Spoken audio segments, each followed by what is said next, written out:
हामीले राज्यका समानान्तर अभ्यास नगर्ने, हामी मुद्दा हेर्दैनौँ, फैसला गर्दैनौँ, हामी निवेदन बुझ्दैनौँ, हामी जनताको मनोबल लिएर काम गर्छौँ, जनताको दबाईको आवाज उठाउँछौँ, जनताको प्रतिरोधी क्षमता बढाउँछौँ र जनतालाई न्याय दिनुको निमित्त, जनतालाई साथ दिनुको निमित्त तपाईँले टोल सुधार समिति निर्माण गर्ने।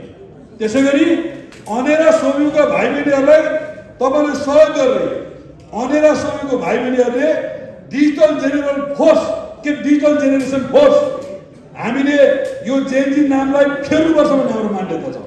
मैले धेरै ठाउँमा उदाहरण दिएको छु। घुमुवा प्रहरी भन्ने नेपाल प्रहरीमा धेरै बदनाम छ। प्रहरीले आफूलाई घुमुवा प्रहरी भन्न चाहँदैन, त्यही भएर यो जेएनजी पुस्ता धेरै बदनाम भएको छ यो आन्दोलनको ध्वंसले। त्यही भएर अब जेएनजी पुस्ता डिजिटल जेनेरेसन पुस्ता भन्यो। हामीले प्रचण्डजीले पहिला घोषणा गरेर हामी मनाउँछौँ, यद्यपिले बनाएको छैन, त्यो मैले मात्र बनाएको।